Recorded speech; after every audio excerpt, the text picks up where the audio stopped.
Good morning বন্ধুরা, আমি শ্রাবন্তী। আমার ক্যাপচার অফ ফ্রেম ব্লগে তোমাদের অনেক অনেক স্বাগত। আশা করছি তোমরা সবাই ভালো আছো আর আমিও ভালো আছি। আর আজ হচ্ছে 27 জুন, বৃহস্পতিবার, আর এখন ঘড়িতে বাজে এই 9টার মতো। আর এখন থেকে তোমাদের সাথে নিয়ে আমার ব্লগটা স্টার্ট করছি। আশা করছি তোমাদের ভালো লাগবে। তো সকালবেলা সমস্ত বাসি কাজকর্ম, ডাস্টিং, ক্লিনিং এবং ঘর মোছা সমস্ত কাজ কমপ্লিট করার পর মেয়েকে স্কুলেও পাঠিয়ে দিয়েছি। আর তারপরে একেবারে স্নান করে চলে এসেছি। আর বেশ কিছু জামা কাপড় কাচার ছিল, যেমন মেয়ের স্কুল ড্রেস, মোজা, তো এইরকম কিছু ছোটোখাটো জিনিস, তো সেইগুলো একেবারে কেচে নিয়ে চলে এসেছি। আর এখন এসেছি ছাদে মেলতে। আর আকাশ দেখো কিন্তু একেবারে ক্লিয়ার, একদম নীল আকাশ দেখা যাচ্ছে, আর দেখতে কিন্তু বেশ ভালো লাগছে। কিন্তু এ তো বর্ষার মেঘ, তো একটু পরেই দেখবো আবার বৃষ্টি নামছে। তো যাই হোক, মেঘটাকে দেখতে কিন্তু ভীষণ ভালো লাগছিল, আর বেশ হাওয়াও হচ্ছিল। আর এরপরে চলে এসেছি আমি পুজো করতে।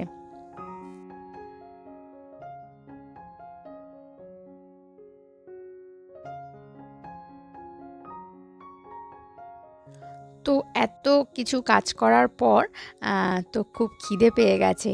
তো আগে এসেছি একটুখানি ছাতু খেতে, আর তারপরে সংসারের অন্যান্য কাজকর্মগুলো করব। তো এটাই এখন চটজলদি খাওয়া যায়, তো সেই জন্য এখন এটাকেই নিয়ে বসলাম। আর এর সঙ্গে অল্প একটু বিট নুন, একটু হচ্ছে চাট মশলা দিয়ে দেব, দিয়ে খেয়ে নেব। তো এখানে ছাতুটা খাওয়ার পর আমি বেশ কিছু সবজি কেটে নিয়েছি। আর আগে থেকে একটু নেহেরে মাছ বার করে রেখেছিলাম, তো নেহেরে মাছের একটু সমস্ত সবজি দিয়ে তরকারি করব। তো এই তরকারিটা আমার মেয়ে হয়তো খেতে পারবে না, তো সেই জন্য ওর জন্য আলাদা কিছু বানাতে হবে। এখানে বেশ কিছু আমার বরবটি ছিল, একটু বেগুন ছিল, তো এইগুলো ফ্রিজে অনেক দিন থেকেই পড়েছিল। আর সমস্ত কিছু সবজিগুলোকে আগে ভেজে নিচ্ছি। হ্যাঁ, নিয়ে এবারে হচ্ছে এর মধ্যে মশলা কষিয়ে, মানে পেঁয়াজ আদা রসুন কষিয়ে আর নেহারে মাছগুলোকে দিয়ে দেব। তো একটা মাখো মাখো তরকারি করব, আর ওর জন্য দেখি কি করা যায়। আদা রসুন টমেটো এখনও দিইনি। তো কষানোর পর মাছটা দিয়ে দিয়েছি, আর মাছের মধ্যে যে কাঁটাগুলো ছিল, তো ওইগুলো মুখে পড়লে বড্ড বিরক্ত লাগে, তো সেই জন্য কাঁটাগুলোকে বেছে ফেলে দিচ্ছি। তো এদিকে মাছ সবজিটা কষানো হতে থাক। আর যে সবজিগুলো ভাজা হয়ে গিয়েছিল, তো সেই সবজিগুলোও এখানে দিয়ে দিলাম।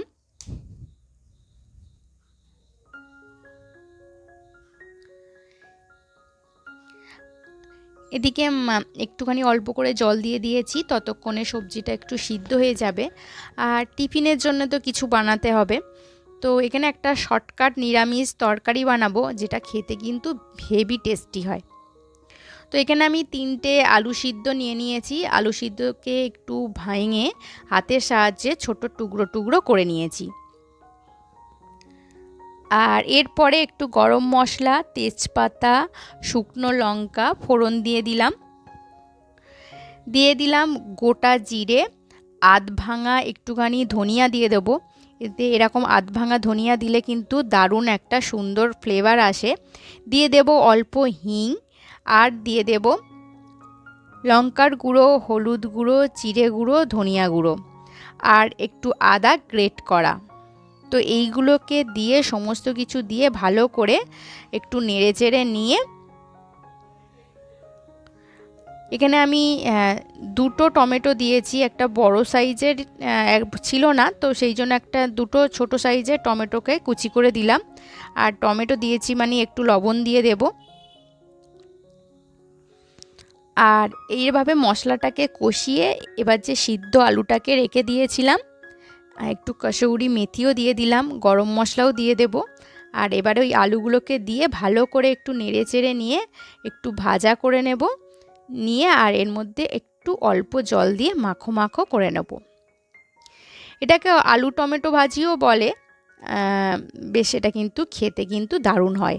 আর শেষে একটু কাঁচা লঙ্কা কুচি দিয়ে দেব।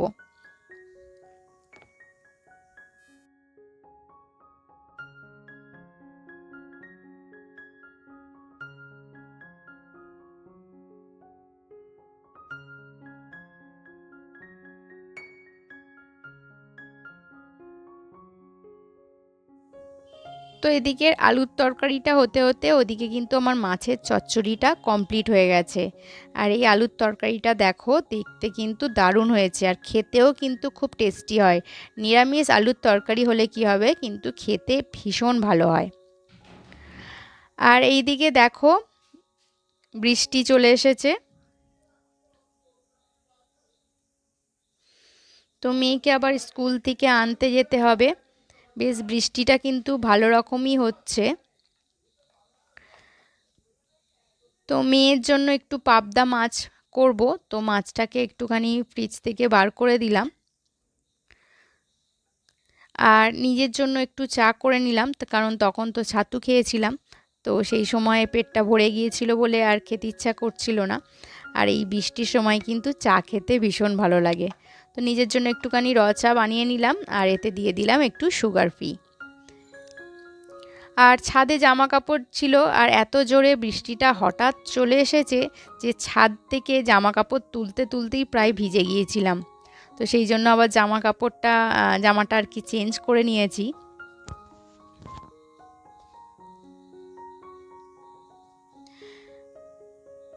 তো এখন একটু আরাম করে চাটা খেয়ে নেব। আর তারপরে ওই ঘরের এখনও বেড কভার বলছি, এখনও বিছানা গোছাতে বাকি আছে। তো একটু পেপারটা চোখ বুলিয়ে নিচ্ছি আর কি। তো এখন চলে এসেছি এই ঘরের বিছানাটাকে গোছাতে। তো বললাম তো সকালবেলা ডাস্টিং ভালো করেই করে নিয়েছি। তো এই ঘরের আসবাবপত্রগুলোও মুছে নিয়েছিলাম। তো সকালবেলা একটু তাড়াহুড়ো ছিল মেয়েকে স্কুলে রেডি করার জন্য, তো সেই জন্য আর ভিডিও করিনি। আর এখন শুধু এই ঘরের বিছানাগুলো গুছিয়ে নিচ্ছি। আর সোফাটা একটু এলোমেলো হয়েছিল, আর মেয়ে এখানেই হচ্ছে আঁকছিল। তো সকালবেলা একটু তো সেই আঁকার কালার পেন্সিল বক্সও এখানে ছিল, তো সেইগুলো একটু গুছিয়ে রাখছি আর কি। আর এরপরে চলে এসেছি আবারও রান্না যেটুকু বাকি আছে কমপ্লিট করতে। তো এখানে একটু উচ্ছে আলু পেঁয়াজ দিয়ে একটু ভাজা করলাম। আর এখানে সাদা সর্ষে কালো সর্ষে পোস্ত কাঁচা লঙ্কা লবণ দিয়ে একটুখানি পেস্ট করে নিলাম। তো এটা একটু পাবদা মাছ মেয়ের জন্য একটু বার করেছি, তো ওর জন্য একটুখানি সর্ষে পোস্ত দিয়ে ঝাল করে নেব।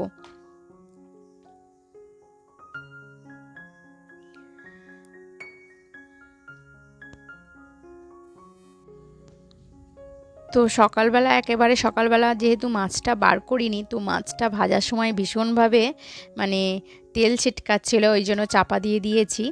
আর এখন তেলের মধ্যে একটুখানি কালো জিরে ফোড়ন দিয়ে দিলাম, আর যে পেস্টটা করেছি সেটা একটু আমি ছেঁকে দেব। কারণ এই সর্ষে কিন্তু আমাদের শরীরের জন্য, মানে এই যে ছিপড়েগুলো এগুলো আমাদের শরীরের জন্য খুব একটা ভালো নয়, অনেক সময় পেট ব্যথা করে গ্যাসও হয়। তো সেই জন্য আমি ছেঁকে দিয়ে দিলাম।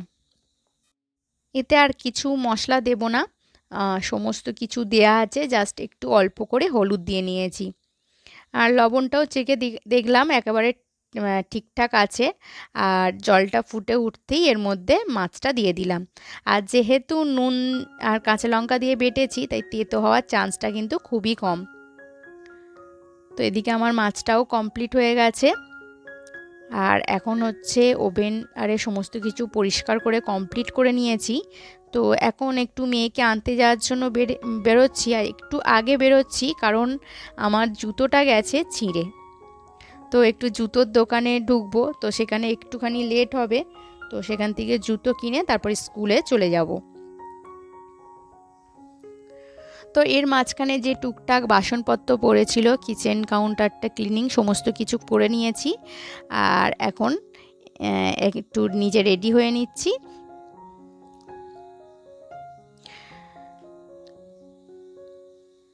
আসলে ভিডিওতে সমস্ত কিছু কিন্তু তুলে ধরা যায় না সব সময়, কারণ তাহলে ভিডিওটা অনেক বড় লাগবে। আর এই দেখো তোমাদের সঙ্গে কথা বলতে বলতে আমি কিন্তু এখন মানে দোকানে চলে এসেছি, জুতোর দোকানে। এই হচ্ছে জুতোর দোকান। তো আমি যে জুতোর দোকানে জুতো কিনে থাকি সেই দোকানটা কিন্তু বন্ধ হয়ে গেছে। তো সেই জন্য পাশের একটা দোকান থেকে আমাকে কিনতে হচ্ছে। তো অনেকগুলো জুতো দেখালো, আমার ঠিক পছন্দ হলো না। তো অবশেষে এই জুতোটা নিলাম, যাতে জলে পড়লেও কোনো অসুবিধা না হয়। তো মোটামুটি ঠিক আছে বৃষ্টির জন্য। মেয়েকে স্কুল থেকে নিয়ে স্নান করিয়ে দিয়েছি আর আমিও ফ্রেশ হয়ে গেছি, আর এবারে লাঞ্চে বসবো। তো নিহারে মাছের একটা গন্ধ থাকে, তো আমার মেয়ে ওই গন্ধটা নিতে পারছে না, তো বলছে তুমি নিহারে মাছ খাবে না। তো যাই হোক, ওর খাওয়ার পরেই আমি খাবো। তো বন্ধুরা, আজকের ভিডিও এই পর্যন্ত।